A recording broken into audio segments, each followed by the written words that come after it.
स्वागत आप सबका इस यूनिक प्रोग्राम जिसका नाम है डेट विद योरसेल्फ। कौन कौन सी ऐसी चीजें हैं 2024 में आप छोड़ना चाहते हैं? मैं अपना गुस्सा छोड़ना चाहूंगी।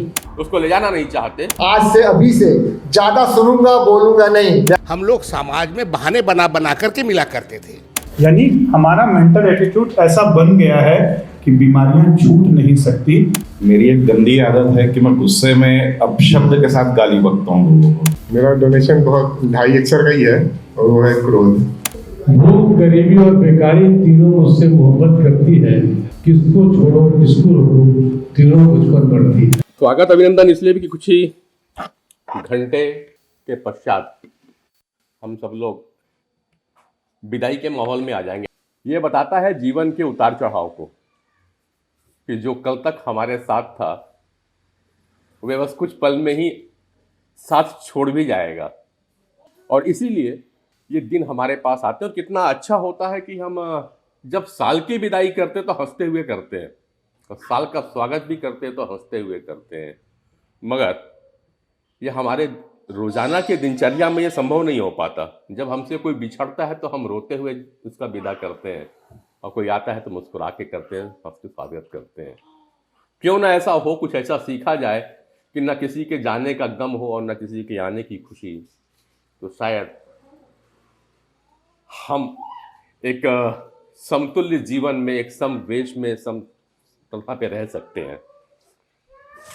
तो शुरुआत कर लेंगे। और आज का जो मकसद और आज की जो टेम्पलेट आपके पास पहुंची थी उसका जो पीछे रीजन था दिया था डेट विथ योरसेल्फ, जो हमारा आने वाले साल का 2025 का शुरुआती सेशन होगा। इसकी क्या जरूरत है, क्यों हमें करना चाहिए, ये शुरुआत यहीं से कर रहे हैं। और इसको आज कुछ इंटरेक्टिव बनाने की कोशिश करेंगे और हम समझेंगे कि क्या 2024 जैसे हमको छोड़ के जा रहा है मगर वो कई स्मृतियां हमारे पास छोड़ के जाएगा और कई स्मृतियों को विस्मृत करके चला जाएगा। मगर हम कितनी स्मृतियों को संजो के रखते हैं, अच्छे खट्टे मीठे अनुभव को, या कुछ को हम किनारे करते हैं। इन सारे बातों पर रखेंगे। जब तक ये चर्चा चलती रहेगी आप भी सोचते रहिएगा कि पिछले 2023 जब विदा कर रहे थे और 2024 का आप स्वागत करने की तैयारी कर रहे थे तो ऐसी कौन कौन सी चीज़ें थी जिसे 2023 से 2024 में कैरी फॉरवर्ड करने को आपने सोचा था। क्या वाकई उन सारी चीज़ों को आपने कैरी फॉरवर्ड किया 2024 में? ऐसी कौन सी चीज़ें थी 2023 की जिसे आप सोच रहे थे कि इसे छोड़ देना चाहिए, हे भगवान ऐसी नौबत अब हमारे साथ दोबारा ना आए, ऐसी गलतियां जो हमने की है वे दोबारा हमारे साथ ना हो, ये 2023 में ही ठहर जाए। क्या आपने उनको छोड़ दिया था कि कहीं अनजाने में जब अपनी गठरी बांध रहे थे, संदूक में ताले लगा रहे थे, तो किनारे से वो भी तो विस्मृति के रूप में आपके साथ 2024 में तो नहीं चली आई और फिर आप परेशान थे।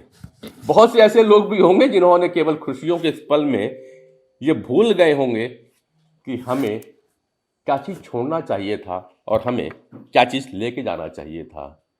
हमने क्या संकल्प अपने साथ में किए थे, क्या प्रतिज्ञाएं अपने साथ की थी, क्या हमने कुछ 2024 की प्लानिंग की थी। अगर नहीं किए हैं तो आज का दिन सही है। आज हम बैठ करके इस सेशन में और आने वाले समय में जो हम प्रोग्राम लेकर के आएंगे उसमें कोशिश करेंगे कि हम 2024 का एक कैलेंडर बनाएं और वह कैलेंडर हमारी डायरी के रूप में तब्दील हो जाए। वह कैलेंडर 2023 और 2024 के कैलेंडर की तरह ना रहे कि केवल पन्ने पलट देने से कुछ महीने, कुछ दिन, कुछ सप्ताह और कुछ वर्ष बदल जाए। वह एक प्यारी डायरी की तरह बन जाए, ठीक उस तरह बन जाए जैसे रामायण और महाभारत और गीता के ग्रंथ बन के सहेज गए हैं, जो दूसरे को सीख दे रहे हैं और आपको पल पल जीने का रास्ता बता रहे हैं। क्योंकि आप भी किसी देव के अंश है, किसी देवता के अंश है, पंचमहाभूतों से बना आपका यह तन है और इसलिए राम भी आपके अंदर है, कृष्ण भी आपके अंदर है, मोहम्मद पैगंबर की वाणी आप में गूंजती है तो गुरु ग्रंथ की पूरे दोहे आपके अंदर समाये हुए हैं। यीशु का संदेश भी आपके साथ मंडराता है। तो क्यों नहीं आपका जीवन भी उसी हेवन सा बगीचा बन जाता है? क्यों नहीं वह भी एक सुंदर रोना स्वर्ग का एक एप्पल देने वाला फल की तरह तैयार हो जाए जो आने वाली पीढ़ियां खाती रहें। तो हम अगर यह प्लान कर लें तो 2024 को सही ढंग से विदा कर पाएंगे और 2025 को हम सही रूप से आलिंगन कर पाएंगे, क्योंकि सफ़र कल भी था और सफ़र आज भी जारी है। सफ़र कल भी था और सफ़र आज भी जारी है। हर कदम पर ये ज़िंदगी बस एक सवारी है। माना कि राहों में कांटे बिछे मिले, पर दिल की उड़ान तो अभी भी बलशाली है। उम्मीदें टूटी थी, दर्द भी गहराए, चमकते ख्वाब कहीं धुंधले हो गए, पर मन की रोशनी अब भी जलती है। ख्वाहिशों की लौ तो अब भी सुलगती है। हर मोड़ पे ठहराव का सबब होता है, खुद को परखने का एक सबक होता है। जहां खत्म होती है एक कहानी, वहीं से तो ख्वाहिशों की नई रवानी आती है। सफ़र जो रुक जाए तो जीने का क्या मजा, हर मुश्किल में छुपा होता है बस एक सजा। अरे चलते रहो, बढ़ते रहो, ये जिंदगी का चलन है। ख्वाहिशें हैं तो जिंदा हैं, तो हर एक दिन बस एक सपना है। तो बस इसी सपने के साथ में आज चालू करेंगे कि 2024 में हम जब पेटी बांधने की तैयारी कर रहे हैं 2025 की ओर जाने के लिए, तो हम अपने जीवन की कौन कौन सी वो स्मृतियां ले जाना चाहेंगे, पहला प्रश्न है। और मैं कहूंगा कि अगर यहाँ पे हमारे स्टाफ है ना, तो एक एक पेज प्लीज दे दें, एक एक पेज और पेन दे दीजिए सबको, क्योंकि ये एक जो अभी पल लेके जाएंगे उसी पूरा चर्चा होगा। डॉक्टर अनिल अभी यहाँ पे आ जाएंगे और इसी बात पे हम चर्चा करेंगे। लेकिन पहले जानेंगे कि 2024 में पहला चीज तो ये देखिए कि 2023 में आप कौन सी चीज छोड़ना चाह रहे थे पर फिर छोड़ नहीं पाए, 2024 में कैरी फॉरवर्ड कर लिया। 2024 में वो कौन सी चीजें आपने प्लान की थी, वो कौन सा ड्रीम था जिसे आप पूरा करना चाहते थे लेकिन वो किसी कारण से रुक गया और पूरा नहीं हो पाया। 2025 जब आप जा रहे हैं तो कौन कौन सी ऐसी चीजें हैं 2024 में आप छोड़ना चाहते हैं, उसको ले जाना नहीं चाहते, वो चाहे सुख का हो या दुख की घड़ी हो। 2025 में आपके लिए क्या क्या एजेंडा होंगे, क्या क्या आपकी प्रायोरिटीज होंगी जो आप करना चाहते हैं, प्लीज आज उसको नोट करने का समय है। तब हम आगे चलेंगे डेट विथ योरसेल्फ के कॉन्सेप्ट में कि यह कोई जरूरी है। तो इसी के साथ मैं डॉक्टर अनिल जी को यहाँ बुलाता हूँ आज के इस प्रोग्राम के लिए। स्वागत आप सबका इस यूनिक प्रोग्राम जिसका नाम है डेट विद योरसेल्फ। अभी जैसे जो बाहर की आवाज़ें आ रही हैं, आसपास से जो आवाज़ें आप सुनाई दे रही हैं, ये सारी बातें, ये सारी आवाज़ें आपको यहाँ पर जो बात हो रही है उसको सुनने में थोड़ा डिस्टर्ब तो कर रही होगी, लेकिन उसके बावजूद भी आपका ध्यान किस तरफ जा रहा है, इन बातों की तरफ या उन डॉग्स की तरफ या उस डंगडम की तरफ या उस ठोकने की तरफ, आपकी आवाज़ की तरफ, हमारे आवाज़ की तरफ। तो अगर हम इस छोटी सी घटना को जो प्रेजेंट में घट रही है उसे रियल लाइफ के साथ जोड़कर देखें तो जीवन में भी बहुत सारी आवाज़ें, बहुत सारे डिस्ट्रैक्शंस, बहुत सारा शोर शराबा हमको हमारे अंदर जाने से रोकता है। जब हम अपना ध्यान, अपना फोकस, अपना मन, अपनी एनर्जी अपने आप से हटाकर बाहरी दुनिया में ले जाते हैं, तब हम परेशान हो जाते हैं, डीफोकस हो जाते हैं, डिस्टर्ब हो जाते हैं। और इतिहास गवाह है कि जब जिस इंसान ने जिस समय अपना ध्यान, अपना फोकस, अपना मन, अपनी एनर्जी अपने ऊपर केंद्रित किया तो उसने इतिहास को बदला, उसने कुछ चेंज ला के दिखाया, खुद के अंदर भी, सोसाइटी के अंदर भी, इस ब्रह्मांड के अंदर भी। चाहे आप किसी भी महानुभाव की जीवनी को उठा के देख लीजिए, पहला बदलाव ये हुआ, उस बदलाव के अंदर में उसने पूरा ध्यान अपने ऊपर केंद्रित किया।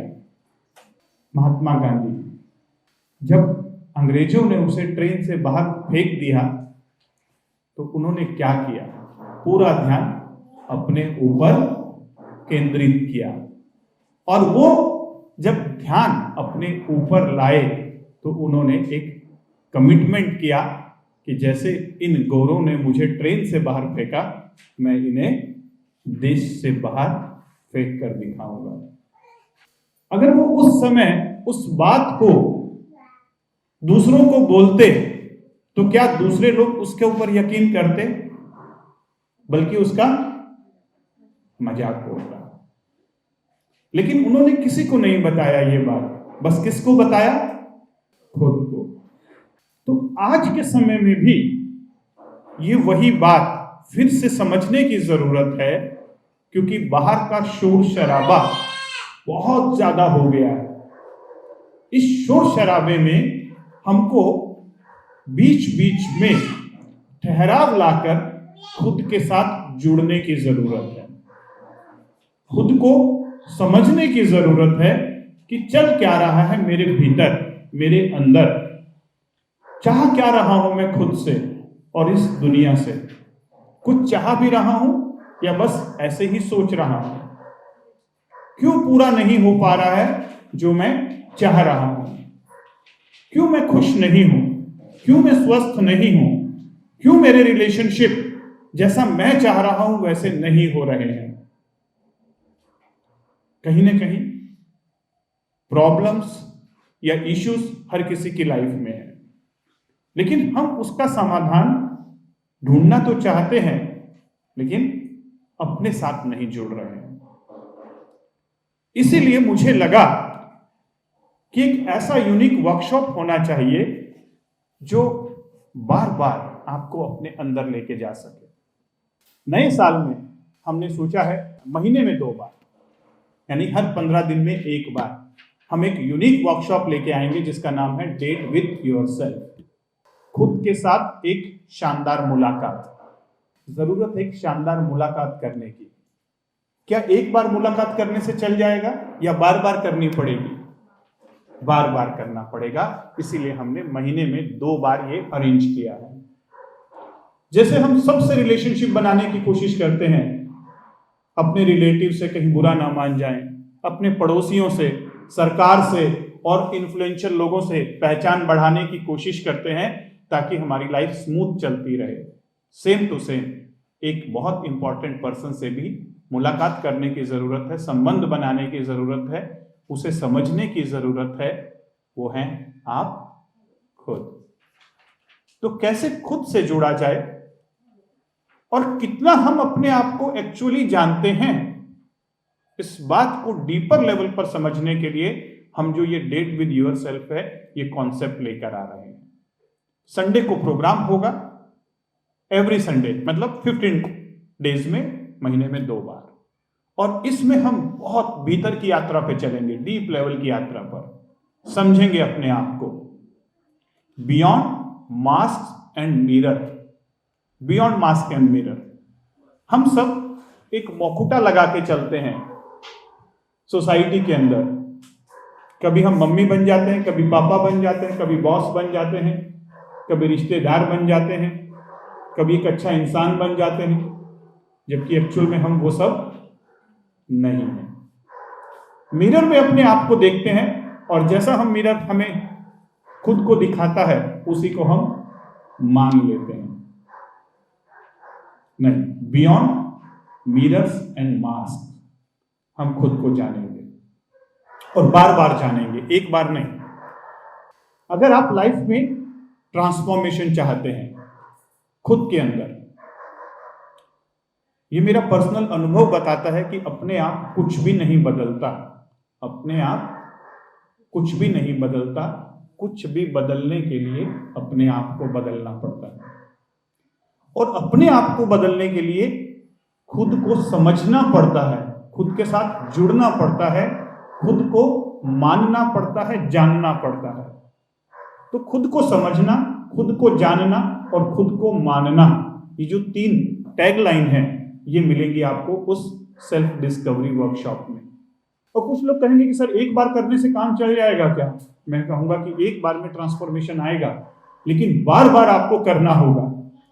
और जितनी बार आप करेंगे उतनी बार आप एक नए इंसान से मिलेंगे, अपने आप से। और वो जो नया इंसान आपके अंदर पैदा होगा वो फिर बहुत कुछ बदलाव ला सकता है जो भी उसके मन में चल रहा है। चाहे वो रानी लक्ष्मीबाई हो, चाहे महाराणा प्रताप हो, चाहे सुभाष चंद्र बोस हो। पहली यात्रा उन्होंने अपने अंदर की थी, फिर उन्होंने दुनिया को करके दिखाया जो वो चाहते थे। सेम टू सेम, चाहे वो गोल छोटे से छोटा हो, चाहे एग्जाम में पास होना हो, और चाहे एक बहुत बड़ी लड़ाई लड़नी हो, और चाहे कोई डिजीज से, बीमारी से लड़ना हो, और चाहे इस दुनिया के अंदर कोई मेटेरियलिस्टिक लाइफ में बहुत बड़ा गोल अचीव करना हो, शुरुआत केवल और केवल अंदर से होती है।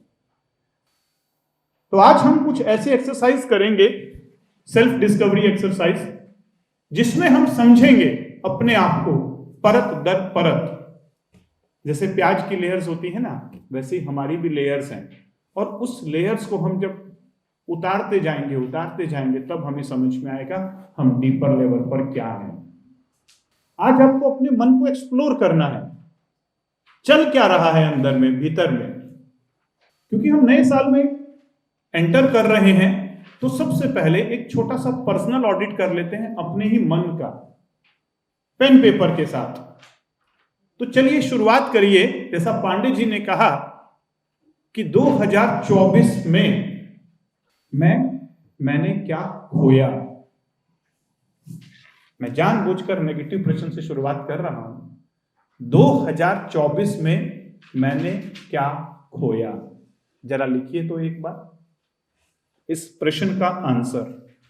ये शीट आपके लिए है, खुद के अंदर जाने के लिए, खुद को समझने के लिए। Quality questions create quality answers. Answers सब हमारे अंदर में है, लेकिन उसको निकालने के लिए क्वालिटी क्वेश्चंस का पूछा जाना बहुत जरूरी है। तो क्या ये क्वालिटी क्वेश्चन नहीं है कि मुझे अपने आप से नहीं पूछना चाहिए कि 2024 में मैंने क्या खोया?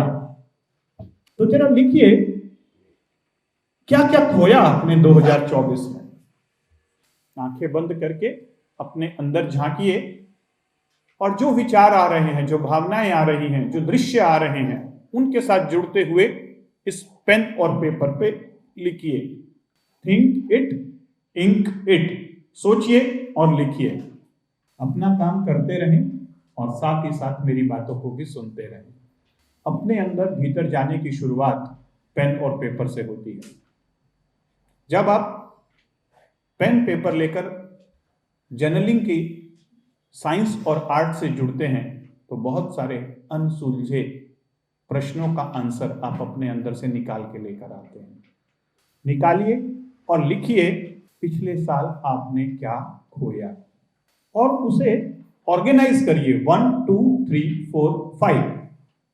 जब हम चीजों को टेबुलेटेड फॉर्म में लाते हैं, 1 2 3 4 की फॉर्मेट में लाते हैं, तो चीजें और ज्यादा क्लैरिटी पैदा करती हैं। और क्लैरिटी हेल्थ लेकर आता है, हैप्पीनेस लेके आता है, आपका एनर्जी बढ़ाता है। कंफ्यूजन लाइफ के अंदर डिस्टरबेंस लेके आता है, डिजीज लेकर आता है, एनर्जी को डाउन करता है। तो कंफ्यूजन टू क्लैरिटी, ये पहला मकसद है हमारी डेट विद योरसेल्फ का। लिखा आप सबने? अगला प्रश्न, 2024 में मैंने क्या पाया? कौन सी चीजें मैंने अचीव की? 1 2 3 4 5। मन मस्तिष्क के दरवाजों को खुलने दीजिए, अपने अंदर अपने आप को जाने की परमिशन दीजिए, पूरी फ्रीडम के साथ, पूरी ऑनेस्टी के साथ लिखना शुरू करें। तीसरा प्रश्न और साथ ही साथ लिख लें, 2024 में ऐसी कौन सी चीजें अधूरी रह गई जिसे पाने की इच्छा थी पर वो पूरी नहीं हो पाई? वो कौन सी चीजें थी 2024 में जिसे मैं पाना तो चाहता था, अचीव तो करना चाहता था, लेकिन किन्हीं कारणों की वजह से, या कारण नहीं भी मालूम है तो भी अचीव नहीं कर पाया, उन तक पहुंच नहीं पाया। जैसे एक बिजनेसमैन, एक एंटरप्रेन्योर अपनी कंपनी का लेखा जोखा बनाता है, पर्सनल ऑडिट बनाता है कंपनी का, कितना प्रॉफिट हुआ, कितना लॉस हुआ, क्या मुझे अचीव करना था जो मैं नहीं कर पाया। सेम टू सेम साल के एंड में पर्सनल ऑडिट करना बहुत जरूरी है। आप भी तो अपने आप में एक बहुत बड़ी कंपनी है, और इनफैक्ट जो भी आप कंपनी या जो भी प्राइवेट लिमिटेड या छोटी मोटी फर्म आप चला रहे हैं, उससे बड़ी कंपनी तो आप खुद हैं, क्योंकि वो कंपनी आपकी वजह से चल रही है। चाहे वो कंपनी आपका घर हो, चाहे वो कंपनी एक छोटा बिजनेस हो, और चाहे वो कंपनी एक बहुत बड़ा बिजनेस हो। चाहे आप एक हाउसवाइफ हो, हाउसवाइफ भी बहुत बड़े बिजनेसमैन हैं, बहुत बड़ी डायरेक्टर हैं, वो तो उस होम की डायरेक्टर है जिस घर से फिर पूरा बिजनेस चलता है। तो ये मत सोचिए कि मैं तो कुछ नहीं कर रहा हूं लाइफ में, मेरा काम तो एक हाउसवाइफ है, होम मेकर है। नो, सबसे बड़े डायरेक्टर तो आप हैं। तो इसीलिए आपको भी पर्सनल ऑडिट करना जरूरी है। कीजिए अपना पर्सनल ऑडिट इन 3 क्वालिटी क्वेश्चंस के साथ। 2024 में हमने क्या पाया, 2024 में हमने क्या खोया, और 2024 में ऐसी कौन सी चीजें थी जो मैं पाना चाहता था लेकिन उन्हें अचीव नहीं कर पाया।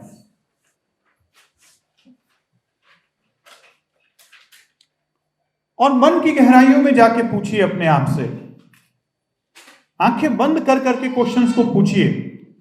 कई बार हम दुनिया के बहकावे में आकर अपने गोल्स, अपने टारगेट वो बना लेते हैं और हमें लगता है कि मैं तो ये पाना चाहता था और ये नहीं पाया। लेकिन अंतर मन, सबकॉन्शियस माइंड, डीपर माइंड कुछ और चाह रहा था जिसकी आपको तलाश थी, और वो तलाश आपने पूरी नहीं की। आप सुपरफिशियल गोल्स में डिस्टर्ब हो गए। लीजिए कुछ समय, तब तक मैं माइक पांडे जी को देता हूं।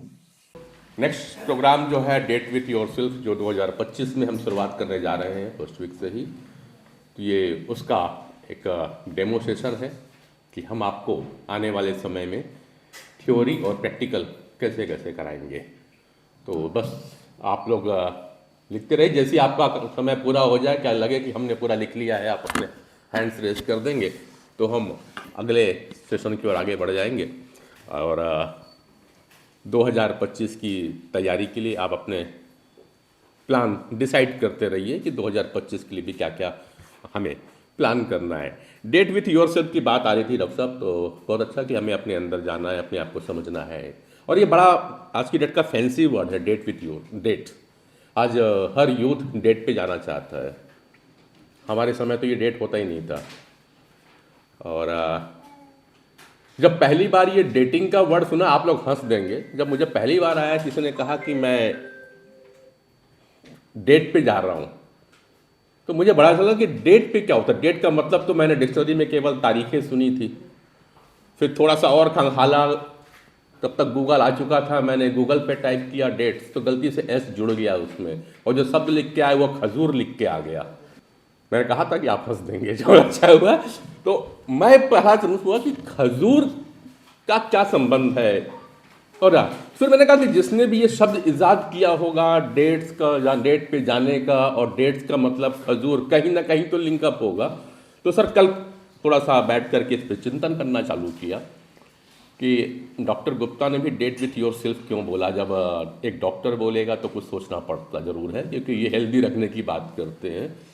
तो फिर डेट विथ योरसेल्फ का हेल्थ का क्या होगा, फिर डेट्स का हेल्थ के साथ क्या संबंध है। जब इसे मैंने सर्च करना चालू किया तो डेट एक ऐसा फल है जो आपको रिहाइड्रेट रखता है।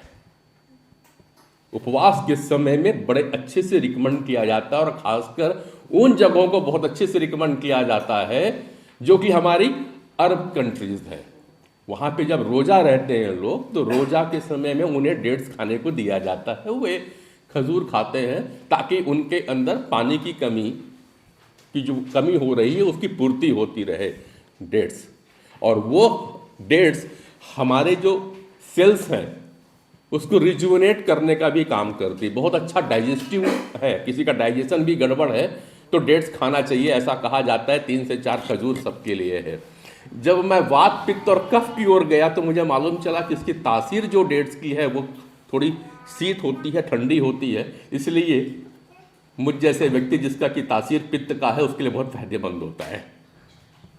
तो डेट्स कितने, तो डेट का मुझे समझ कि आपको किसी के पास जाना है डेट करने के लिए, डेटिंग करने के लिए, तो सबसे पहले आपको अपनी तासीर को ठंडी रखनी पड़ेगी। नहीं तो सामने वाला आपके डेट में ही, पहली ही डेट में बिगड़ के भाग जाएगा। तो जो डेट विथ योरसेल्फ है, ये सबसे पहला चीज आपको दिखाएगा कि जिस तरह हम सोशल मीडिया और अन्य मीडिया से और अपनी जो समय नहीं निकाल पा रहे हैं, इससे हम कहीं ना कहीं उग्र होते चले जा रहे हैं। हम हाइपर हो गए, हर कोई हाइपर हो रहा है और इससे कोई डिनाई नहीं कर सकता, क्योंकि शायद ही कोई ऐसा घर होगा जिस घर में ब्लड प्रेशर का मरीज ना हो। अगर नहीं है तो बता दीजिए।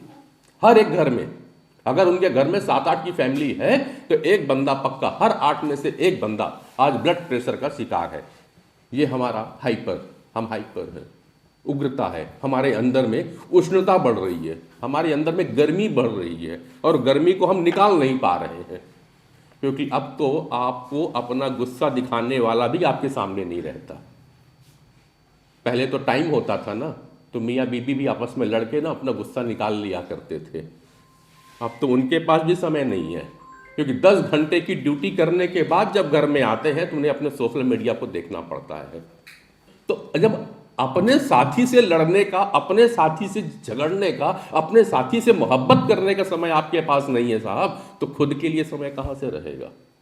इसलिए हमने ये प्रोग्राम लेकर के आए हैं, डेट विथ योरसेल्फ का। ये मेरे ख्याल से बहुत जरूरी है आज की समय में, और डेट इसीलिए इसका नाम है कि आपको पहले ठंडा होना है। आप गर्म बहुत ज़्यादा हैं, आप इसे माने चाहे ना माने। कल शाम को जब मैं यहाँ से जाने की थी, थोड़ी बार बैठ डॉक्टर से बात हुई थी, उन्होंने मुझे एक मीटर दे दिया, बोले आप नाप के देखो। तो पांडे जी, अब मुझे लगता है वो मुझे एहसास कराने के लिए दिए थे, नहीं तो क्या, तो बोले स्ट्रेस नाप के देख लो, शायद मशीन खराब है। मैंने भी छप के देखा, मेरा स्ट्रेस लेवल बड़ा हाई दिखा रहा था। अपना टच करके मेरे को दिखाते, ये देखो मेरा तो ठीक 20-25। तो मुझे एहसास करा रहे थे ये कि एक बार पांडे जी आप देख लो कि जिस मुहिम के लिए आज 2024 और में आप प्रयास कर रहे थे, क्या वो पूरा हो पाया। तो कल मुझे एहसास हुआ कि नहीं, मैं अभी भी 2025 में जंप करने की कोशिश कर रहा हूं, मगर टीका मैं 2024 में ही हूं, क्योंकि मेरा जो लेवल था वो वही का वही है। उस समय भी मैं 35 और 40 के स्ट्रेस लेवल पे खेलता था। मैं अभी भी अगर उसी पिच में बैटिंग कर रहा हूं तो मैंने क्या छोड़ा। इसलिए सर मैंने अपने प्रश्न आपकी कोर्ट में फेंक दिया। ये कागज़ पेन उठाइए, कहीं ऐसा तो नहीं कि नरेंद्र पांडे अकेला है। और मैं दावा करता हूँ कि शायद मैं अकेला नहीं हूँगा भीड़ में। मेरे साथ बहुत सी टीम होगी जो जाना तो चाहती थी और पॉजिटिव हेल्थ जोन में उस नज़रिए के साथ आए रहे होंगे और आते हैं कि हमें अपनी ये आदतें हैं जिसको छोड़ देना चाहिए। मगर यहाँ से निकलने के बाद फिर वही माहौल मिलता है जो नरेंद्र पांडे को मिल जाता है। रोज सवेरे हम उसी तरह अपने जूतों में रस्सी बांधते हैं, नया ट्रैक सूट पहनते हैं, आज ये काम करना है, लेकिन फिर वहीं टिक जाते हैं। विदा टाटा बाय बाय करने की कोशिश रहेगी। 2023 को भी विदा किया, लेकिन 2023 की वो गठरी सर पे ढोए हम चले आए हैं, इस उम्मीद के साथ, इस आशा के साथ कि बदल जाएगा बहुत कुछ, पर बदला नहीं। बात आस की हुई तो श्वास होगा, और श्वास भी हमको बहुत कुछ सिखला जाती है, जिसमें हमारी अपनी आस छुपी हुई है। सांसों का खेल भी कितना अच्छा बतलाता है कि हम बहुत देर तक किसी चीज़ को अपने अंदर रख नहीं सकते। जीवन प्राणवायु है, ऑक्सीजन है, प्राणवायु हम अंदर लेते हैं। अगर ये इतनी अच्छी थी तो क्या इसको आपने बांध के लंबे समय तक अंदर रखा है? जरा रख के देखिए कितने देर रख पाते हैं इस प्राणवायु को अंदर। कुछ पल, कुछ सेकंड, मेरे ख्याल से मिनट तक की भी कोई अपने इस प्राणवायु अंदर ले रहे हैं साहब, उसको रोक के नहीं रखता, वो निकाल देता, फट से बाहर फेंक देता है। तो साहब वो जो गठरी आपने पिछले कई साल से अपने पास बांध के रखी है दर्द भरी, उसको क्यों नहीं फेंकना चाहते? क्यों फिर 2025 में ले जाने की तैयारी कर रहे हैं? पर इसलिए क्योंकि श्वास भी आप अनजाने पे ले रहे हो, पता ही नहीं है कि कब श्वास अंदर गई और कब श्वास बाहर आ गई। ठीक उसी तरह यह यादों की गठरी भी आपके साथ चली जा रही है, आपको पता ही नहीं कि मैं क्या लेके जा रहा हूँ। अरे एक बारात में जाना होता है, शादी ब्याह में जाना होता है, तो आप 5 सूट निकालते हो और उसको 15 बार चॉइस करते हैं। नहीं ये वाली साड़ी नहीं, ये साड़ी जमेगी नहीं साहब, ये वाला कुर्ता नहीं, ये पहन लेते हैं, ये वाला जैकेट पिछली बार पहना था इस बार नहीं पहनेंगे। अलमारी छान डालते हैं साहब, कई कपड़े निकाल डालते हैं।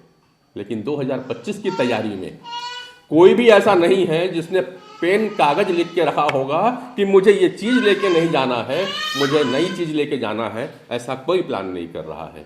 बस इसी का आई ओपनर लेकर के 2025 की तैयारी में हम आ रहे हैं। डेट विथ योरसेल्फ रोज़ हर हफ्ते होना चाहिए, क्योंकि हमें रोज़ बैठना है। और आज के वीकेंड पे छुट्टियां मिलती हैं, तो अब सैटरडे संडे की छुट्टी मिलती है, तभी लोग डेट पे जा पाते हैं। तो हमें भी चाहिए था कि हम भी संडे टू संडे करते। होगा संडे टू संडे, लेकिन एक संडे यहाँ होगा और एक संडे आपके घर पे होगा। ये एक और तब्दीली पॉजिटिव हेल्थ जोन की हो रही है। यहाँ जितने लोग बैठे हैं और जितने ऑनलाइन जुड़े हुए हैं, करीबन 25 से 30 लोग हैं जिसको हमने कल चेकआउट किया है। सबके पास हम निवेदन करेंगे, और यहाँ जितने लोग बैठे हैं वो पहले प्लान कर लें कि आपके यहाँ पॉजिटिव हेल्थ जोन कब आए, आप और आपके अजीज लोगों के साथ में डेटिंग करने के लिए। तो अल्टरनेट होगा, फर्स्ट वीक अगर यहाँ है तो सेकंड वीक आपके यहाँ, थर्ड वीक यहाँ, तो फोर्थ वीक आपके यहाँ होगा। और इसमें उम्मीद करूँगा कि पहल आप लोग पहले कर लें। कौन कौन तारीख देना चाहेगा? हमारे पास में संडे जो है, नेक्स्ट संडे जो 5 तारीख आ रही है, उसके बाद फिर 12 तारीख है, फिर 19 तारीख है, 26 जनवरी हम यहीं करेंगे। इसलिए 26 जनवरी को छोड़ दें। 26 जनवरी को भी डेट विथ योरसेल्फ होगा, बट यहीं होगा। गणतंत्र दिवस क्यों आवश्यक है और कितने आप गणतंत्र को मानते हैं, ये हम यहीं पे डिस्कस करेंगे। तो मेरे ख्याल से काफ़ी कुछ लोगों ने एक वर्कआउट कर लिया है डॉक्टर साहब, तो फिर आपकी फिर ज़रूरत है। तो पांडे जी 5 तारीख को तो शायद हम लोग डेट पे चल रहे हैं, 6 को जा रहे हैं, ठीक है। तो 6 तारीख को हम लोग डेट पे जा रहे हैं, खुद के साथ पॉजिटिव हेल्थ जोन की टीम खुद के साथ डेट करने जा रही है 6 तारीख को। दूसरी चीज़, क्या डेट पे बस आप ही चलेंगे? अपनी फैमिली को नहीं लेके जाएंगे, अपने नियर डियर को नहीं लेके जाएंगे, उनको नहीं सिखाएंगे डेट पे जाना? चॉइस आपकी है। अगर आप खुद स्वार्थी हैं, खुद को डेट पे लेके चलते हैं संडे संडे हमारे पॉजिटिव हेल्थ जोन में, लेकिन अपनी फैमिली को, अपने रिलेटिव्स को, अपने नियर डियर को, अपने पड़ोसियों को छोड़ देते हैं, रहना आपको उनके बीच में है, आपकी सारी डेट खराब कर देंगे उन लोग। एक दिन यहां बिता के अगले दिन आप जाओगे और वो आपकी ऐसी हम तैसी करने के लिए तैयार बैठे हुए हैं, फिर आपको उस सिस्टम का हिस्सा बनना पड़ेगा और फिर आप इरिटेट होगे, बोलोगे सर यहां सुन के तो अच्छा अच्छा लगता है, लेकिन जाना तो वहां है। तो इसीलिए जरूरी है कि आपको उनको भी बदलना होगा, और उनको आप नहीं बदल सकते, ये मान के चलिए। ये तो वैदिक विज्ञान में ही लिखा हुआ है ना कि पत्नी कभी गुरु नहीं हो सकती, पति कभी गुरु नहीं हो सकता, माँ कभी गुरु नहीं हो सकती, पिता कभी गुरु नहीं हो।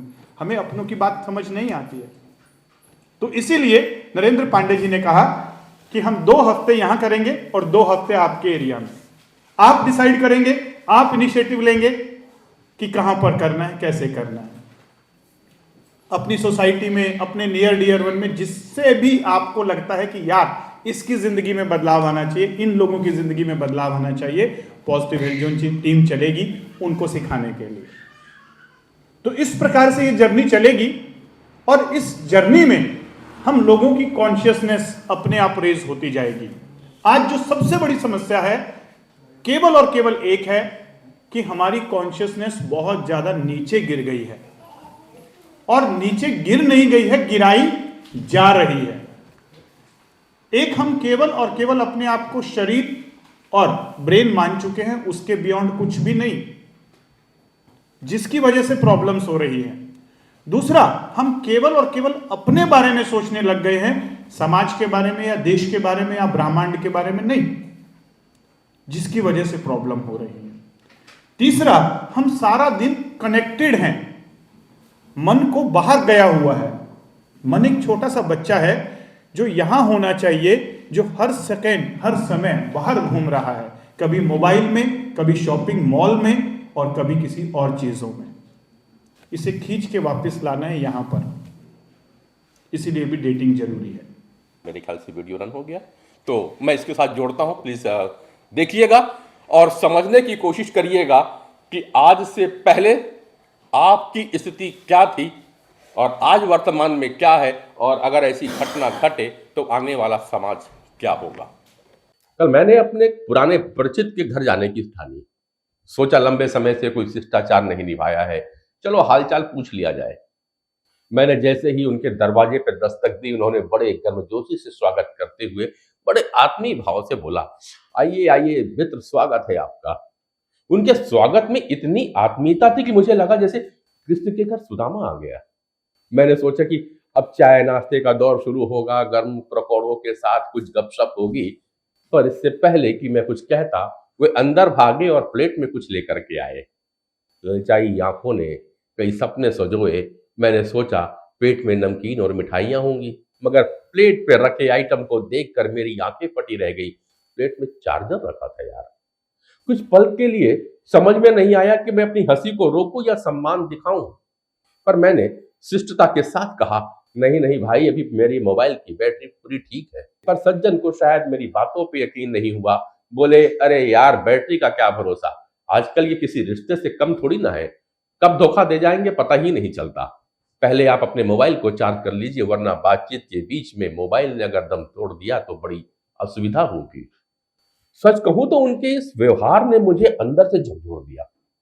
तकनीक के प्रति उनकी असमझ थी या हमारे समाज का डेवलप होता नया संस्कार। अब मेहमान का स्वागत चाय पानी से नहीं, मोबाइल चार्जिंग से होगा यार।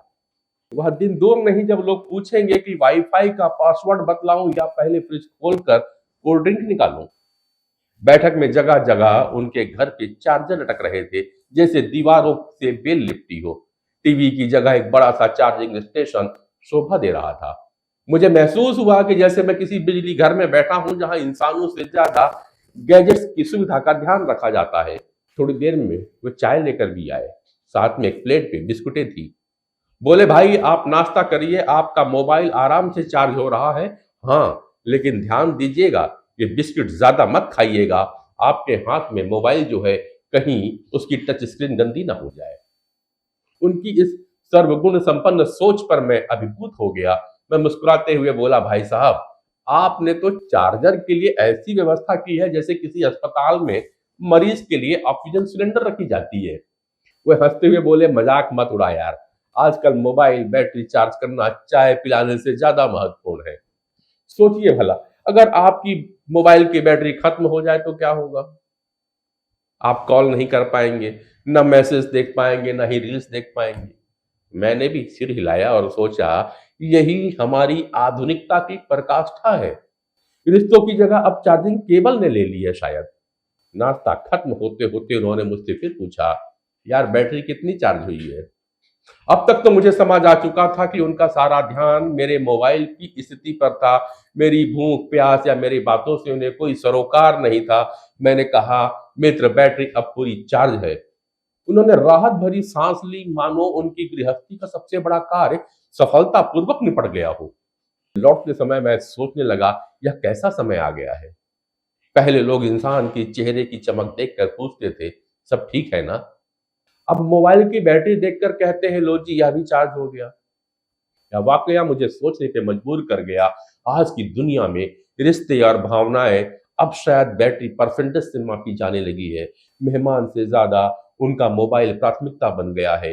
अगर यही रिवाज चलता रहा तो आने वाले समय में शायद निमंत्रण के कार्ड पर लिखा होगा, आपका स्वागत है, कृपया अपने मोबाइल चार्ज करके आइए, और यदि पावर बैंक लाना भूल गए हैं तो चिंता कतई मत करिए, हमारे पास हर किस्म के फास्ट चार्जिंग की सुविधा उपलब्ध है।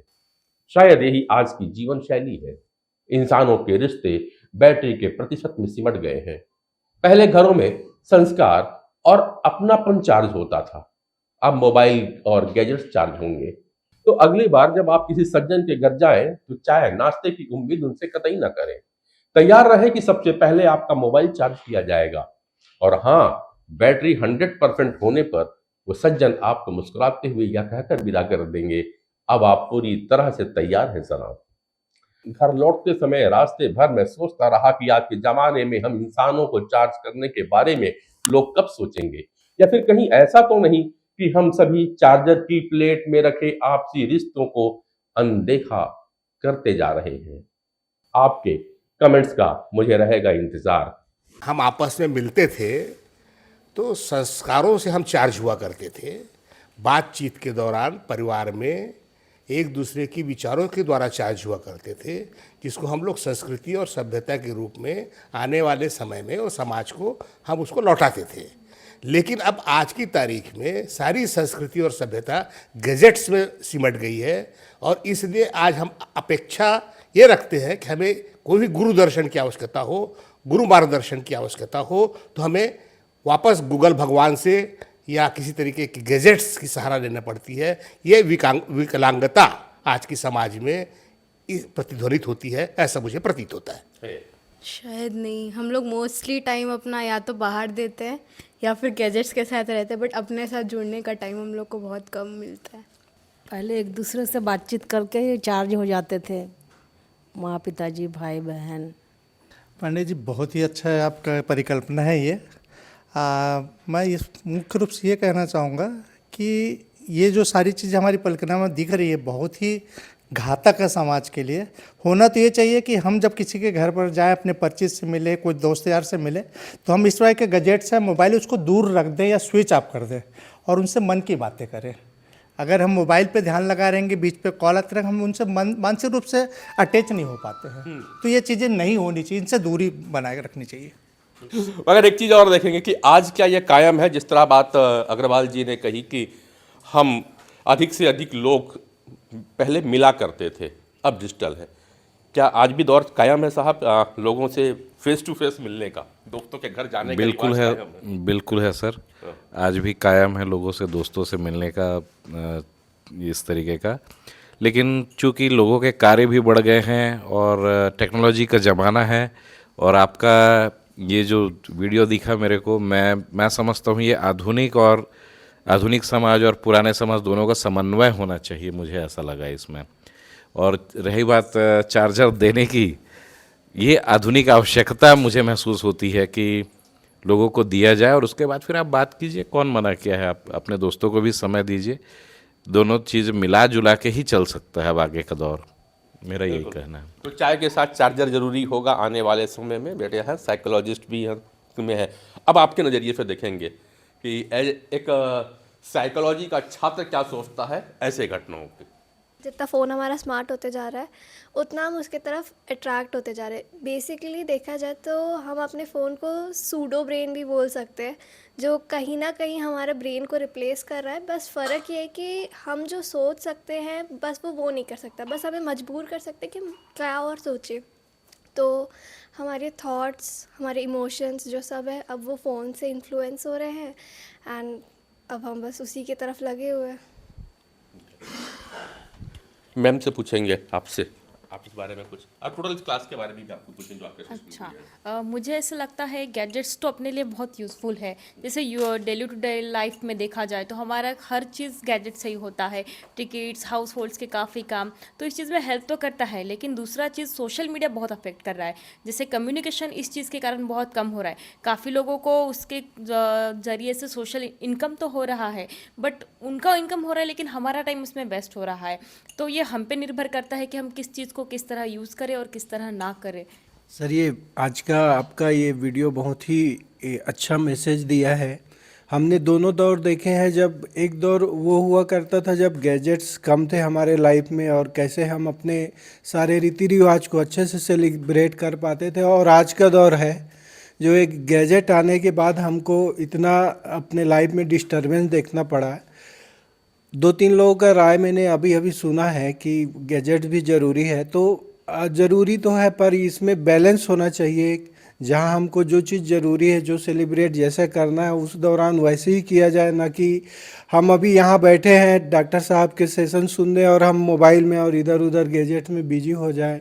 ये ऐसा नहीं होना चाहिए। धन्यवाद। दोस्त चुनने में भी हम अपनी चॉइस रखते हैं, हम जल्दी चॉइस रखते हैं कि हमें ये दोस्त नहीं, इसके साथ हमें ज़्यादा समय नहीं गुजारना है, इस दोस्त के साथ गुजारना है। तो ऐसा ही समय हमारे साथ भी होना चाहिए कि हमें कब अपने गैजेट का और कितने समय तक उपयोग करना है, और सोशल मीडिया में हमें क्या और कब कितनी देर तक देखना चाहिए। नरेंद्र जी, मूल प्रश्न ये है, आभासी दुनिया और वास्तविक दुनिया दोनों के बीच में व्यक्ति कितना संतुलन कायम कर पा रहा है। शायद यही प्रश्न आज हमारे सामने है कि हम वास्तविक दुनिया में कितने % हैं और आभासी दुनिया में कितना %। और ये कहीं न कहीं समाज को, सामाजिक व्यवस्थाओं को, सोच को, लक्ष्य को और कुल मिला के व्यक्ति के दिनचर्या को प्रभावित कर रहा है। और ये यक्ष प्रश्न, इसका उत्तर कहाँ मिलेगा और कब मिलेगा, ये अभी तक भविष्य के गर्भ में है। बिल्कुल नई बात। यह हमेशा और हर बदलते समय, इसलिए शुरुआत किया था कि केवल कैलेंडर के पन्नों का बदल जाना ही नव वर्ष का आगमन नहीं हो सकता। नव वर्ष का आगमन आपके विचारों से होता है और विदाई भी विचारों से होती है। आप इस विदाई के क्षण में अगर खुशी हैं तो इसका मतलब यह है कि आप अपनी मानसिक रूप से अपने विचारों से इतने प्रकट हो गए हैं कि इस विदाई में हमको आनंद आने वाला है। कोई नहीं कहता है कि 2025 जो आएगा वो पिछले साल जैसा होगा, कोई नहीं कहता। हर कोई कहता है कि 2025 अच्छा होगा और कम से कम 2024 तो निश्चित रूप से बेहतर होगा, हर कोई कहता है। और हर वर्ष हम कहते हैं, और जैसे जैसे फिर यह वर्ष पुराना होता है तो हम कहते हैं कि थोड़ा और अच्छा होता तो बेहतर होता। इसलिए मैंने कागज़ दिया था और पेन दिया था कि आप अपने आप में लिख डालें ऐसी कौन सी स्मृतियाँ हैं जिन्हें छोड़ जाना है, और ऐसी कौन सी चीज़ें हैं जिन्हें हमें फिर आगे लेके जाना है, और ऐसी कौन सी चीज़ें हैं जिसको डॉक्टर अनिल ने ऐड कर दिया कि अधूरी रह गई जिसे हमें पूरा करना है, और उस अधूरी में क्या कारण थे उसको भी हमें देखना है। इसलिए हम डेट विथ योर सेल्फ का यह प्रोग्राम लेकर के आ रहे हैं। और यह 5 तारीख से हम इस पहला सेशन 5 तारीख को इसके लिए शुरुआत करेंगे। Date with yourself. पहले हमारा इस सब्जेक्ट को रखने के पीछे उद्देश्य मुझे जो प्रतीत होता है कि डेट विथ योर सेल्फ भी एक टूल है फॉर द इंडिविजुअल ट्रांसफॉर्मेशन। हमको अच्छा लगे, अच्छा हम दृष्टि बने, अच्छा सोशल नागरिक बने, इसमें हमको अपने अंतःकरण को देखना है और इसके द्वारा हमको ट्रांसफॉर्मेशन अचीव करना है।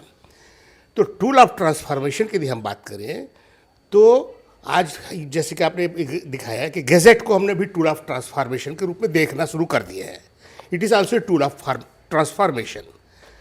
पुराने समय में, हम लोगों के समय में हमने ये देखा था कि टूल ऑफ ट्रांसफॉर्मेशन के लिए हम लोग समाज में बहाने बना करके मिला करते थे, मिलने के बहाने बना के मिला करते थे, सत्यनारायण कथा सुनने के बहाने मिला करते थे, समाज को इकट्ठा करने के बहाने मिला करते थे, और सुख और दुख के अवसरों को बनाते थे और मिला करते थे। तो मिलने को हम टूल ऑफ ट्रांसफॉर्मेशन के रूप में देखते थे। तो निश्चिततः पहले टूल ऑफ ट्रांसफॉर्मेशन आपस में मिलना था, बाद में टूल ऑफ ट्रांसफॉर्मेशन हमारे गीता और भागवत में ये दिखाई दिया कि हमको अंदर तक जाना है, डेट विथ योर सेल्फ वाली थ्योरी में हमको आना है। और तीसरा आज आपने जो दिखाया कि टूल ऑफ ट्रांसफॉर्मेशन के रूप में एक गैजेट्स आ गए हैं जो हमको पथ प्रदर्शक या मार्गदर्शक के रूप में दिखाई देते हैं। तो अब हमें इस भ्रांतियों से निकलना है और डेट विथ योर सेल्फ में हमें ये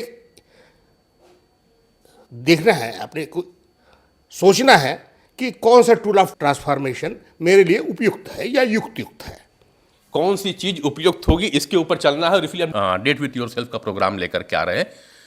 कारण यह है कि ना तो हम इस टूल्स को छोड़ सकते हैं, हमको इसके साथ रहना है, और यह भी कह दूं कि हमें सोशल मीडिया को छोड़ देना चाहिए, यह भी गलत होगा, क्योंकि सोशल मीडिया में हमको हमारे साथ में चलना होगा, उसके साथ चलना होगा।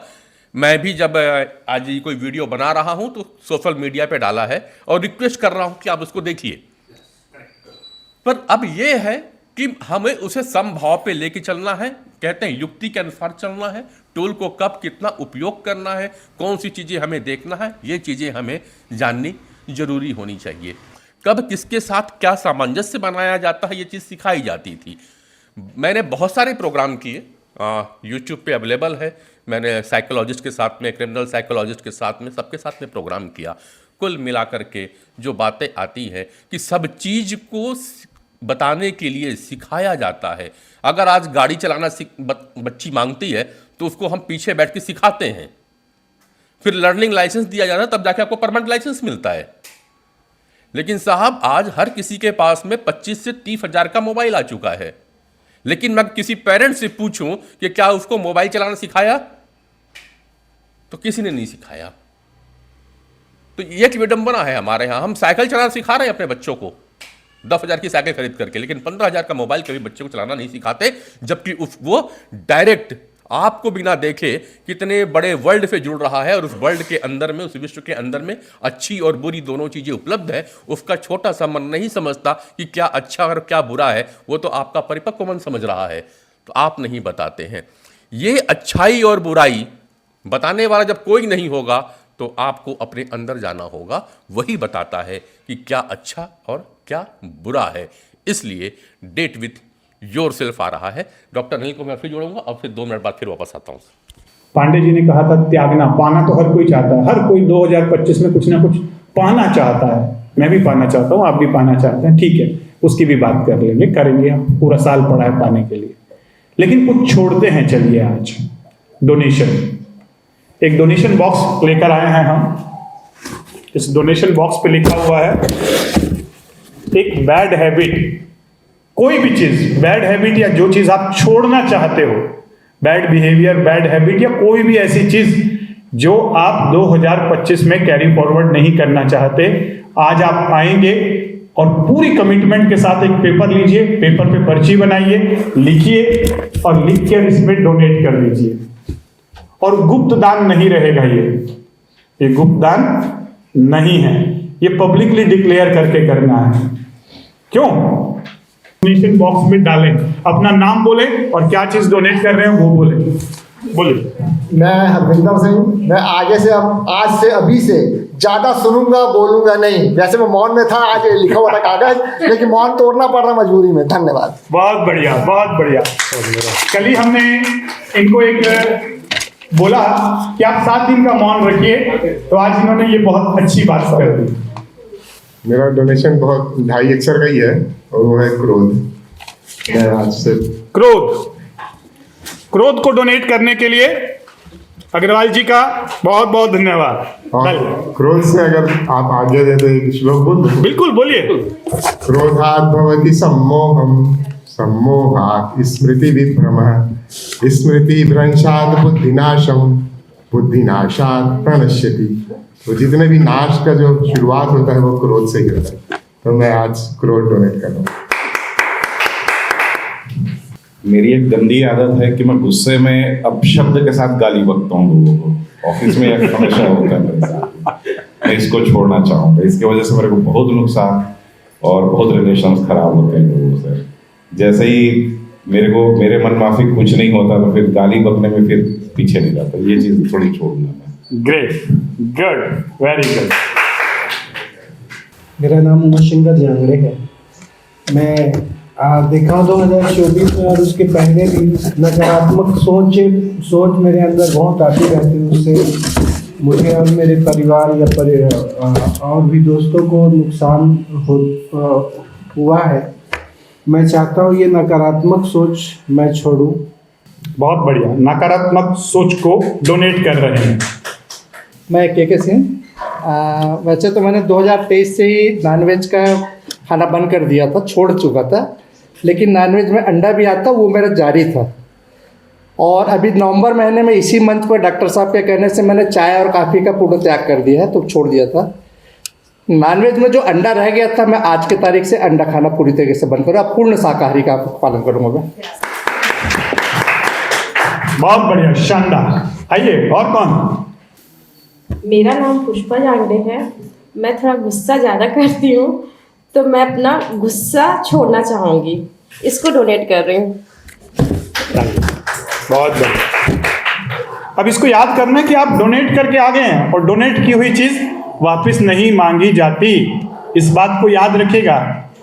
हम सबके अंदर कुछ ना कुछ कमियां हैं, सबके अंदर, बस कुछ ना कुछ छोड़ना भी तो है ना, पकड़ने के साथ साथ। भूख, गरीबी और बेकारी तीनों मुझसे मोहब्बत करती है। किसको छोड़ो किसको रोको, तीनों मुझ पर मरती है। छोड़ना तो चाहिए मुझे नेतागिरी को, लेकिन उसको छोड़ूंगा नहीं। लेकिन आलतू फालतू जो सोचते रहते हैं उसको मैं छोड़ना चाहता हूँ, और उसको छोड़ने के लिए ही हमारे इस पॉजिटिव हेल्थ रूम के शरण में हो। बस यही मुझे कहना है। बहुत बढ़िया, शानदार। मैं चाहता हूँ सर, मेरे अंदर जो अगर अभी जो जितने भी मतलब मेरे अंदर नेगेटिव सोच थी वो मैं छोड़ना चाहता हूँ। हमेशा सोचूंगा कि मैं पॉजिटिव सोचूंगा कि आगे खुद के लिए भी, अपने परिवार के लिए भी, और जहाँ मैं काम करता हूँ वहाँ के लिए भी हमेशा अच्छी चीज़ें, क्या अच्छा चीज़ उनके लिए मैं कर सकता हूँ और क्या मैं अच्छी चीज़ लोगों को दे सकता हूँ। मैं अपना लेजीनेस डोनेट करना चाहती हूँ और चाहती हूँ कि जो भी मेरे गोल है उसमें मैं पूरी कंसिस्टेंसी से वर्क करूँ। क्या कहा आपने, क्या donate laziness donate. Laziness, good, very good, very good. मैं अपना गुस्सा छोड़ना चाहती हूँ। गुड, ये हुई ना बात। Very good, very good. किसी ने ये नहीं कहा कि मैं अपनी बीमारियों को छोड़ना चाहता हूँ।